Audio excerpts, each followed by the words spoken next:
All right, where can you invest and have your money grow tax-free and be able to take it out tax-free? There's several different angles you can approach this, especially when you're thinking about something like Bitcoin, because there are ways to do this with Bitcoin too. So I'm going to talk about those things. First of all, if we are talking about Bitcoin, it's important to know that if you own Bitcoin, that you've bought off a Bitcoin only exchange, maybe you've moved it to your wallet, maybe you still have it on the exchange, as long as you keep your Bitcoin in Bitcoin, it's going to grow tax free. At no point are you going to have to pay any taxes on it. The next thing to consider with Bitcoin too is that it is possible that laws could change such that in the future it will be treated like cash, and you will not need to pay taxes on it when you convert it to dollars. Possibility, not a guarantee. Also, if you keep your Bitcoin in Bitcoin and you use it to make purchases, no tax, right? So anytime you can make a large purchase, small purchase, whatever it is, and you use it with your Bitcoin, no matter how long you've held it, no matter how much its value has increased, when you spend it without converting it to US dollars or something else as of now, you pay no tax. So that's important to keep in mind first. Now, there's some tax advantage accounts, as they're called, that you can use for Bitcoin, for index funds, that you can use to grow your wealth, to build real wealth. And the money that you put into those and the investments you buy in those accounts, they'll be able to grow tax free, right? So not only will you not pay taxes when you maybe make changes in the account, maybe buy some Bitcoin or sell some Bitcoin, buy some index funds, sell some index funds, buy some Bitcoin, something like that, you won't get charged transaction fees in these accounts. Also, when you go to take the money out of these accounts, when you do sell the Bitcoin way down the road, when you do sell your index funds way down the road, you will not pay taxes on the money you take out of these accounts.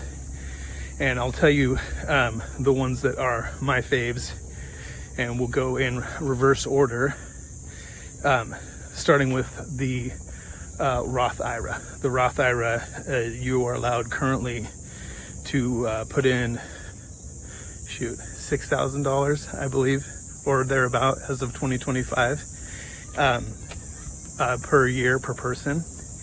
Money you put on that, you will pay taxes on the money that you put into that before it'll be taxed normally from your paycheck, from your profits from your business, however you're funding this. But once you put it in, it's going to grow tax-free. You can make changes, trade it between stocks, between index funds, between Bitcoin, and you will pay no taxes. And many places you can even make the transactions without having to pay fees. Vanguard's one of them. Fidelity's my favorite because it offers more accounts than Vanguard does, more account types that we're going to talk about here in a minute. So number 3 on my list would be a Roth IRA. Number 2 on the list would be a Roth 401k or a self-employed SEP IRA, Roth SEP IRA, where you can, again, you put in money that after tax money that you've already paid taxes on, but it will grow tax-free in that account. This is especially a good one for self-employed people. It's also good for people who get a paycheck, because in many cases your employer will match you up to 1%, 5%, 10% of the money that you put in. Up to a certain amount, they will match that money, right? So if you put in, like with some employers, 5% of your paycheck, that's a really generous one. They'll match that amount and essentially double your money. So that's a great one for a person with a paycheck.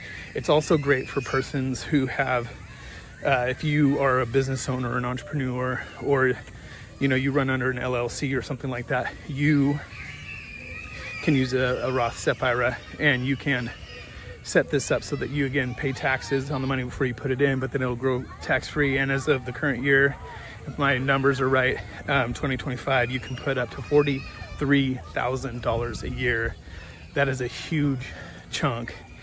And if you are good at managing your money, and you're a business owner, an entrepreneur, That means, you know, say you're earning about 200K a year or more, you could easily put 1/5, 20% of your money in there, live well off the rest, and be putting away $43,000 a year. Imagine that for 10 years, putting into a low risk, high reward investment like Bitcoin or even index funds. What's that going to grow into over the next 10 years? This is what I'm talking about when I say that you can fast forward your plan for financial freedom by using things like this. And you'll hear me talk about this in a lot of other videos.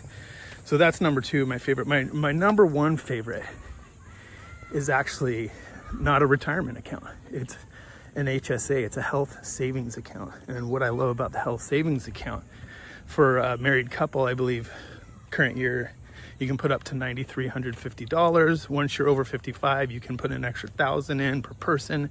So that would bump up to like $11,350. So half of that is just under $5,000 a year if you're single that you can put in as of 2025.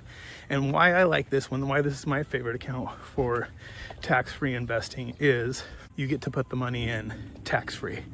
So you get benefits at both ends. So I recommend people all the time, set up an HSA, but do not use it for health expenses. Set up your HSA and use it as an investing account. Set up some other account to put in money to plan for healthcare expenses. It's the best way to do it, because you want to use the benefits of this for building wealth, for building financial freedom. Because when you can put in $5,000 a year, $10,000, $11,000 a year into an account, and you don't have to pay taxes on the money going into it, you don't have to pay taxes on the money when you take it out of it, that's a pretty special situation there that you need to take advantage of. And the cool thing about it is there's no limitations for the HSA. There's no age limitations. Unless you're enrolled in Medicare, you can't use it. There's no income limitations. With the Roth IRA, that's why it comes in third place, because there are income limitations. If you're single and you're making over $150,000, the amount you can put in is going to start to go down. And once you're making over $165,000, you're done. You can't put any more in. If you're married filing jointly, I believe it's like $236,000 where it starts to phase out, and like $265,000 you can't contribute to anymore. But the HSA, no age limit, as long as you're not enrolled in Medicare. No income limit, you can use that, and you would be surprised what 10 or 20 years of putting in $5,000, $10,000, $11,000, which is also going to go up. The amount that you can put in is going to grow up over time. But you do that for 10 or 20 years, you're going to have a really nice chunk of change in there that's going to grow tax-free. If you're in your 20s, you're going to do this for 40 years before you're going to use it.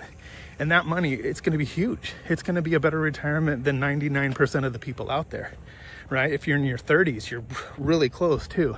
If you're in your 40s, it's still going to grow for the next 20 years, 30 years that you work. If you're in your 50s and you're going to work another 10, 15, 20 years, it is still going to be a sizable amount. And HSA is a great account for tax-free investing, for limiting the amount of drag on your investments so that your wealth will continue to grow, skyrocket, and build you financial freedom.